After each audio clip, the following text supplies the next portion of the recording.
Espero que todo mundo esteja bem. Hoje, dia 9 de dezembro de 2015, quando a gente menos esperou, o ano chegou ao fim.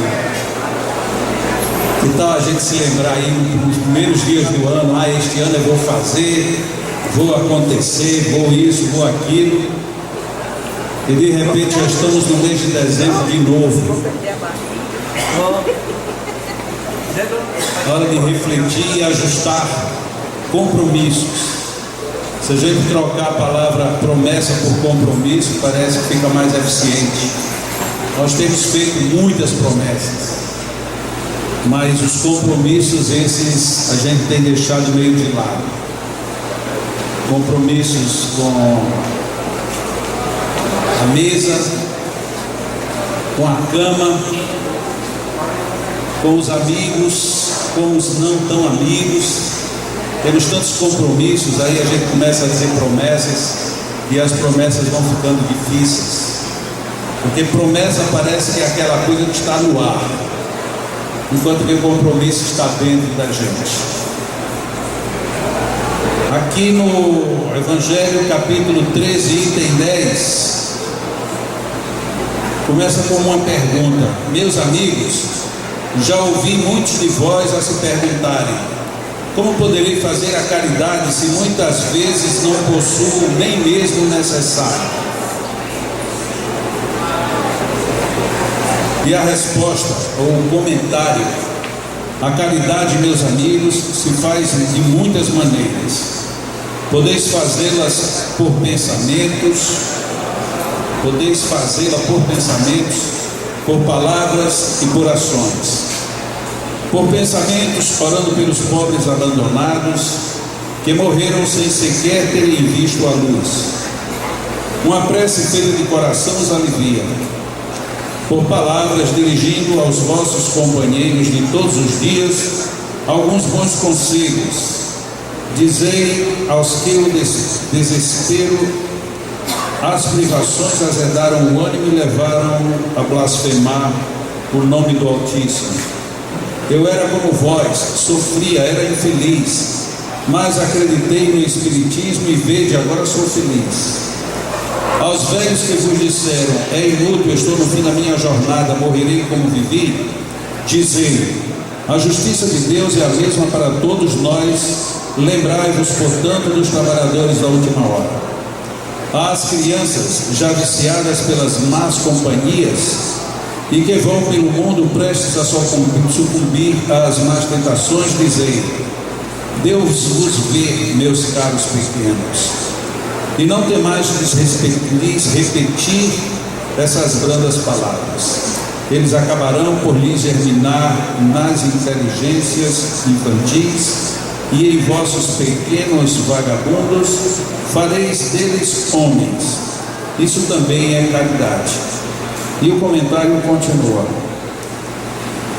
Logo na primeira parte, quem fez o comentário a esta questão, que foi um espírito que se colocou apenas como um espírito protetor, ele gera aqui um raciocínio que parece estar um pouco diferente do que normalmente se lê. Orando pelos pobres abandonados que morreram sem sequer terem visto a luz. O que são os pobres abandonados? Os pobres abandonados são todas as pessoas que não se encontraram no valor da própria vida. Tem muitos ricos que são pobres abandonados de si mesmos, enquanto sabemos que tem muitos pobres que são ricos em fartura espiritual em sua própria essência. Mas se a gente toma primeiro literalmente, quantas pessoas morrem sem ter despertado para absolutamente nada, porque o tempo não favoreceu, porque ninguém se lhe aproximou de uma maneira honesta, íntegra. Outras vezes porque simplesmente viveu em penúrias tão grandes que só lhes restava mesmo reclamar e maldizer da vida, e assim sucessivamente. Essas pessoas contam com nossas orações. Nós espíritas temos uma referência muito mais segura disso. Por quê? Porque, como sabemos das comunicações dos espíritos, e temos já em muitos livros, os espíritos desencarnados agradecendo e fazendo referência ao benefício que as orações que se lhes dirigem nos alcançam, é algo fantástico. Quem já leu qualquer livro da obra da série de André Luiz já deve ter encontrado essa cena várias vezes. E eu que estava perdido, de repente vinha como que uma onda benfazeja e me envolvia. E essa onda nada mais era do que a prece, a vibração, a oração de alguém por quem estava sofrendo. Então, a oração por quem já partiu é algo extremamente valioso. Quando quem lê o livro Memórias de um Suicida, que é um livro extremamente denso e que nem sempre é fácil de ser lido, encontra quantos espíritos do lado de lá só começaram a se encontrar de novo consigo mesmos depois que recebem orações, pessoas vibrando direta e objetivamente em seu favor. Então a oração é uma forma de caridade. Só que muitas vezes nós tomamos a oração como caridade no sentido de fazer a caridade sem sacrifício. Não, eu vou orar na hora que eu quiser, na hora que eu estiver disponível e na hora que eu me lembrar. Isto talvez não seja bem a essência da caridade que o Espírito Protetor tenha se referido. A caridade seria aquela em que você faz de uma maneira consciente, objetiva e dirigida. Durante algum tempo na minha vida, eu orei muito por uma pessoa que foi muito importante na minha vida, e numa fase ainda bem inicial, eu estava ali de 9 para 10 anos, quando uma prima, que eu naquela fase de infantilidade e uma sábia infantilidade, me apaixonei por ela profundamente. Eu a achava muito linda, uma mulher inteligente, estava terminando o curso de pedagogia para ser professora, e aquela mulher mexeu muito comigo. Eu achava aquela criatura a criatura mais fantástica de todas. E ela veio passar umas férias aqui em Natal e eu ficava embevecidamente à distância olhando para ela. Aquilo para mim já era suficiente. Não precisava de muita coisa, bastava olhar para ela. E logo depois que ela foi embora, de repente chega a notícia de que ela tinha se matado. Aquilo causou um abalo na minha alma que foi de uma profundidade monstruosa. Logo em seguida eu tentei entender o que era o suicídio, e fui ler livros sobre suicídio, e aí eu me desesperei, porque eu digo, não é possível que uma mulher como aquela esteja passando por tudo isso. E aí eu coloquei em dúvida, se ela está ou se ela não está passando por isso, eu sei que ela está precisando que eu reze por ela. E toda aquela paixão, vamos assim colocar, que eu sentia por aquela criatura, passou a tomar vulto na minha alma, de maneira a fazer orações para ela sistematicamente. Não sei, nunca ninguém me falou, em nenhum momento ela nunca se pronunciou para dizer até que ponto aquilo a atingiu, mas eu sei até que ponto aquilo fez bem à minha alma, porque um dia, quando eu rezava para ela, pode ter sido até uma aproximação, mas eu não percebi como tal, eu senti, bom, as preces que eu tinha feito e que eu tinha que fazer, ela já recebeu todos os benefícios, e posso dizer para mim, e foi o que na época me acalmou, se ela passou, já passou, porque ela não vive mais esse tipo de sofrimento. E de fato eu, a partir de então, comecei a estudar muito sobre suicídio, e foi uma matéria que durante muitos anos me ocupou muito. Tudo que havia sobre suicídio eu lia, tudo que eu podia estudar, pesquisar, investigar, tudo, mesmo a contragosto de muita gente que não queria que eu me devotasse ao assunto. Mas se aquela oração, aquele impacto, aquela vivência, se ela não foi caridosa para com a minha prima querida, ela seguramente foi muito caridosa para com o meu mundo íntimo, porque foi através da oração, através da prece sincera, metódica, eu me dedicava num determinado horário a orar por ela, pensava nela, me lembrava dela. Isso a mim me fez muito bem. porque a minha luta era sempre de que eu só te vejo do jeito que eu te via, não consigo te ver do jeito que dizem que podes estar. Então isso me deu um reforço muito grande, e no futuro terminou se traduzindo de uma maneira bem mais ampla para entender como Deus funciona. Ninguém é condenado previamente, nem ninguém é destituído de valores que não possam ser considerados em seu favor. É claro que quanto mais consciência temos do que fazemos de forma positiva ou negativa, maior repercussão isso terá na nossa vida, porque ninguém pode também cometer nenhum delito e pensar que somente porque é natural, isso não terá custos. Tudo tem custos. Se eu enfio o dedo numa tomada, por mais que eu seja uma pessoa boa ou má, eu vou tomar choque. A vida tem regras que muitas vezes nós não conseguimos quebrar, mas a grande regra da vida chama-se lei natural, lei divina, a ação do próprio Deus. E Deus, ele não pode ser apenas um ser obtuso que só pensa, analisa e elege todos os seus critérios numa única direção. Por isso mesmo, acreditando numa certeza que os Espíritos nos dizem sempre, de que em tudo é levada em consideração a intencionalidade, muitas vezes nós não estamos intencionalmente fazendo alguma coisa ruim, e portanto o débito não fica tão onerado quanto um outro que faz deliberadamente sabendo o que aquilo poderá acarretar. Por mais que isso às vezes não faça sentido quando analisamos os erros dos outros, quando nós passamos por severas dificuldades e vemos que apesar de todas as nossas falhas e equívocos, Deus sempre nos abre caminhos para novas oportunidades, a vida não pode ser diferente. Quando nesta mensagem que foi lida agora, ou nessa parte da mensagem, o Espírito começa nos convidando a usarmos da oração no sentido de caridade, nós podemos sim fazer isso de uma maneira extremamente eficiente e positiva. Não na hora do sono tão somente, quando a gente já não suporta mais e as forças físicas vão fugindo e a gente diz, ai meu Deus, me esqueci de rezar por fulano, beltrano, ciclano, e a gente diz 5, 10, 20 nomes e aí depois se vira para o outro lado sem nem ao menos se lembrar no dia seguinte e por quem rezamos.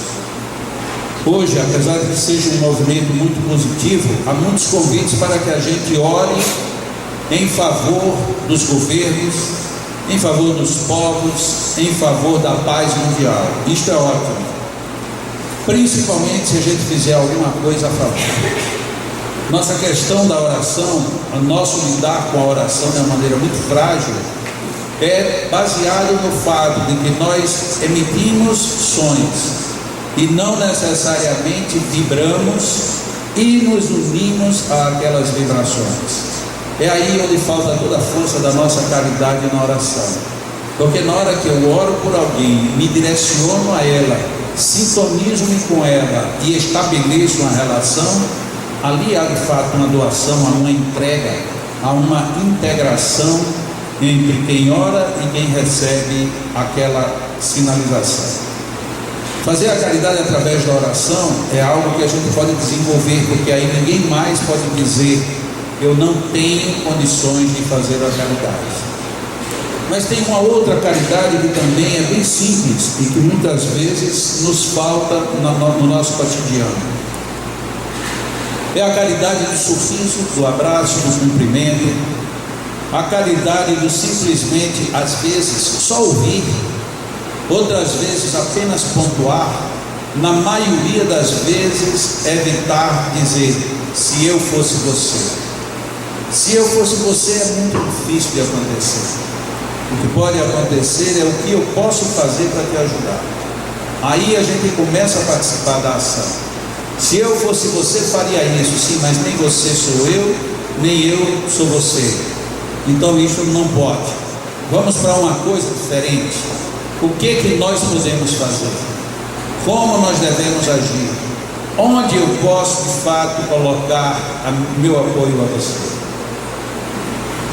Hoje nós vamos passar aqui um mini seminário que o Rossandro Klinger fez na cidade de Anápolis. E como é um tema bem interessante, que eu acredito, inclusive, que algumas pessoas possam querer, o Bira, inclusive, já ficou lá em cima providenciando 5 cópias, porque se alguém quiser ter algumas das palestras que nós passamos aqui, algumas pessoas gostariam de ter em casa. É o mini seminário que ele fez sobre relacionamento de casais. É muito interessante as abordagens, a maioria das abordagens que ele faz, até porque ele colocou o nome A Vida Depois do Casamento. Ele coloca o tema como uma interrogação. E ele desenvolve com aquele jeito dele extremamente descontraído. E ele nos coloca várias reflexões. Eu não tive a oportunidade de assistir todo, mas assisti uma boa parte. E dentro daquilo tudo que ele coloca, ele nos convida a refletir várias coisas no comportamento tanto do homem, no relacionamento de casal, como da mulher. E nesse conjunto de relacionamentos, uma das coisas que ele diz assim: eu tenho uma amiga, se eu não me confundo, acho que foi isso, uma amiga dele, que estava fazendo uma consulta, ele como psicólogo, e ela tinha traído o marido. E no diálogo ele pergunta por que ela fez isso. E ela disse: porque essa outra pessoa conversa comigo, ela me escuta. E então há uma discussão que o Rossandro coloca, de que muitas vezes o excesso do silêncio, o excesso do descaso, do abandono, no caso ali ele está falando num relacionamento homem-mulher, mas isto é válido para qualquer relacionamento, é crucial. Quantos jovens se perdem nas drogas porque não tem mais os pais para conversar? Quantas pessoas se desesperam simplesmente porque se sentem abandonadas dentro da própria casa? Nós já não ouvimos, nós queremos todos quase que apenas impor. Eu imponho e você impõe, e ninguém dispõe de fazer nada para favorecer um relacionamento. É uma forma também de caridade, ouvir o outro. Escuta, mas escuta com o ouvido aberto. Mas na maioria dos debates a gente vê que quem está ouvindo não está ouvindo, está procurando o argumento para a próxima agressão. É muito necessário que a gente aprenda a ter a caridade de ouvir. Senta e ouve. E depois coloca, mas o outro não quer saber. Ele não quer saber agora, mas uma hora ele vai ouvir. Dá a oportunidade, como muitas vezes a gente vê em discussões acaloradas. Não, mas tá bom, pode falar o que você quiser falar. E a pessoa fala, e o outro, quando vai falar, o outro não deixa. Então você tem coisa ainda para falar, pois fale mais. Quando você cansar, aí você vai me escutar. Ah, mas eu não vou lhe escutar de jeito nenhum. Então tá bom, então a gente para aqui hoje, e no outro dia que você quiser me escutar, a gente volta. Mas escuta, dá uma oportunidade, parte para contra a agressão. Não, porque você me pisou. Não, eu não me pisei, eu pedi desculpas, eu estava olhando para o lado. Não, mas você sempre me pisa. Qual foi a outra vez que eu te pisei? Não, você me pisa porque você fala mal de mim. Onde é que eu tenho falado mal de você? Me esclareça para que eu deixe de falar. E a gente vai fazendo um contra-ataque de forma produtiva. Isso é uma caridade enorme, porque nós salvamos relacionamentos, salvamos famílias, salvamos a nós mesmos. A caridade, ela é possível ser feita por todo mundo, por cada um, por todos. Agora é preciso que a gente se fortaleça naquilo que quer fazer de bom. Porque fortaleza para fazer o errado, ninguém precisa. Porque o errado, basta você não fazer o bem, você já está fazendo o errado. O que nós precisamos exercitar é a força para fazer o bem. Concluindo, ontem à noite no nosso estudo, até os nossos amigos disseram: essa frase vai aparecer amanhã. E vai. Porque eu achei uma frase super legal. Numa mensagem, um espírito disse assim: está na hora de parar de brincar com a espiritualidade. Não com a espiritualidade do mundo espiritual, mas com a espiritualidade nossa. A gente tem brincado muito de ser espíritos, de ser espíritas, ou de ser indivíduos de espiritualidade. A gente tem brincado porque temos perdido tempo, não temos investido, não temos trabalhado em favor disso que nós sabemos que é essencial para a nossa vida. Não é aquela coisa mística, não é aquilo que está distante, é o real, é o dia a dia, é o mundo íntimo. Não adianta a gente falar tanto de espiritualidade e não exercer nenhuma. Ah, mas eu não sou espírita. E o que você é? Eu não sei. Eu vou para yoga, vou para o espiritismo, vou para a Umbanda, vou fazer missa, eu vou para o culto, eu vou para a sinagoga. Tudo bem, mas se você está fazendo o que da sua vida? Esse é o sentido da espiritualidade que a gente tem que parar de brincar com ele. Eu posso ir para qualquer lugar, eu posso seguir qualquer seita, qualquer filosofia, qualquer religião, qualquer coisa. Por incrível que pareça, isto não é importante. O importante é nosso nível de espiritualidade. É o nível com que nós colocamos tudo isso a favor da vida, a favor do próximo. Isto aqui é uma caridade verdadeira. Porque tem muita gente que doa, mas doa com raiva. Tem muita gente que dá, mas dá por obrigação. Tem muita gente que fala, o ser humano é uma coisa muito difícil, é muito ruim lidar com o ser humano. Então se ausente da humanidade e vai viver no meio da floresta com os animais. E aí você vai ver o que é difícil. Então nós usamos muito mal o nosso verbo no sentido de termos exercícios de caridade. É preciso que a gente aprenda a fazer a caridade, não apenas a de pensar, eu vou dar, eu vou doar, eu vou me desfazer disso e vou dar para alguém.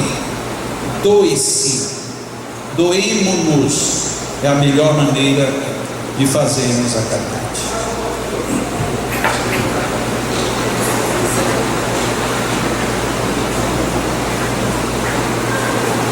Vamos ficar bem relaxados agora. Bolsa pesando nas pernas, é bom deixar de lado. Deixar as perninhas soltas até para poder caminhar melhor. Hoje eu estou provocador. Hoje eu falei tão sério que eu não ouvi nenhuma risada, não sei porque, a não ser Geraldo, que na hora que eu estava falando ali de Deus, aí ele olhou para a Terezinha, riu, como quem diz, até que enfim eu acredito, né, Geraldo? Dona Mônica está dizendo atrás que não, disse que o assunto não era esse não, mas deixa para lá. Então fiquemos bem descontraídos, bem relaxados e aprumemos a nossa mente na direção do equilíbrio e da harmonia. Temos tanto, possuímos tantas coisas, usufruímos de milhares delas, então não há por que reclamar. Temos 2 olhos para poder ver, temos 2 pernas, temos 2 braços, e ainda que alguma coisa falhe, nós estamos vivos, estamos plenos. Temos uma mente, uma cabeça, um cérebro, um crânio, temos inteligência, temos razão, e tudo isso ainda é movido por um outro elo, emoção, coração, sentimento. Mas o melhor é que tudo entra em harmonia dentro da relatividade de cada situação. E se não percebemos a harmonia em nós, é porque ainda não olhamos para o ponto, para o foco correto. A vida é tão grandiosa que ela não foge de nós simplesmente. Quando nós dormimos, a vida simplesmente poderia pegar carona e dizer, vou-me embora, como se fosse um sonho. Mas ao contrário, a vida continua no automatismo orgânico, continua presente, ansiosa, aguardando o nosso retorno para o estado de despertos, para que sejamos espertos, mas espertos no melhor sentido, no sentido de viver integralmente.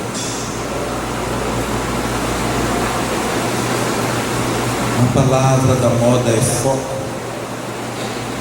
Tenhamos foco naquilo que nós queremos, mas não queiramos nada muito rápido, muito perto. Queremos algo definitivo, algo que está em algum lugar e que nós começamos a encontrar desde o momento em que fazemos o nosso foco. Queremos a alegria, ela pode se manifestar a qualquer momento. Queremos a felicidade, nos momentos de alegria ela se faz presente. Queremos paz, mas isto não significa imobilidade. Queremos intensidade, mas que não seja necessariamente gasto excessivo de forças. Nós podemos tudo isso, focando o que buscamos, focando o que queremos, acreditando sim que nós podemos, e nós podemos. É meio milagroso, mas imaginemos agora, mesmo estando de olhos fechados, observar um ponto de luz que está colocado a uma distância de 20 a 40 centímetros dos nossos olhos. Este ponto de luz pode ser o símbolo do nosso foco, o símbolo do que nós queremos. E se nós conseguirmos, enfixando o olhar espiritual, o olhar psíquico para este ponto, que no princípio parecia ser como um vagalume, mas que vai crescendo, crescendo, se ampliando. E por mais intensa que seja a luz, ela não nos ofusca. E é uma luz multicolorida. Exercitemos na visualização desse foco de luz e coloquemos nele o foco dos nossos desejos profundos. Pois muitas vezes aí está aquilo que buscamos, não mais do que a 1-2 palmos do nosso próprio mundo de percepções. E esta luz nos invade a alma.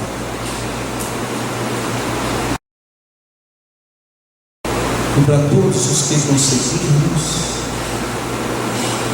daqui a pouco nos perceberemos como focos luminosos. A luz adentra, muito embora não saia do ponto em que está. Ela penetra, ela sai mostrando a cada um onde estão os bloqueios a serem vencidos. E agora nós reforçamos. Vamos desbloquear estes pontos. Vamos desbloquear porque acreditamos na natureza com N maiúsculo.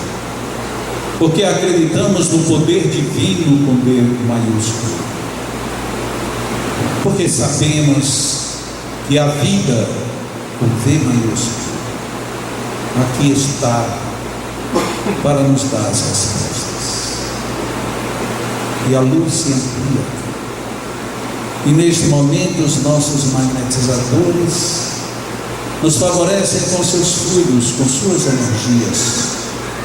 Mas não deixemos de visualizar este ponto. Ainda que em algum momento a gente perca, retomemos. Afinal de contas é o foco, é a nossa busca, é o que queremos receber da vida. Se você quer um grande amor, foque num grande amor e não necessariamente numa coisa ou numa pessoa. Se você quer saúde, lembre-se apenas da saúde, para que ela substitua as enfermidades. Se você quer andar, não se preocupe com as dificuldades das coisas, foque no andar. Façamos a nossa mentalização como uma sessão de conquistas, onde o nosso foco não é perdido de vista, e nos fortalecemos com todos os benefícios da ilha de Deus. Foco. Prestemos atenção ao que queremos, não o que não queremos. Ponhamos o foco e oremos em favor de todos, porque quanto melhor todos estiverem, mais foco de boas referências teremos. Inspiremos para deixar agora que a luz invada os pontos aonde a hierarquia chega. Inspiremos novamente. Absorvamos esta luz e tenhamos a consciência de que somos todos seres iluminados.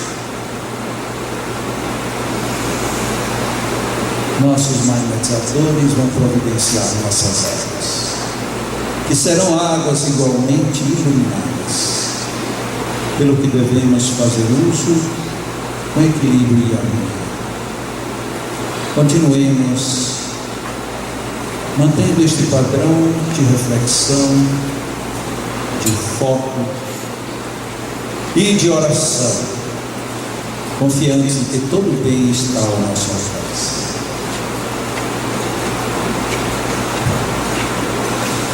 Fiquemos em oração.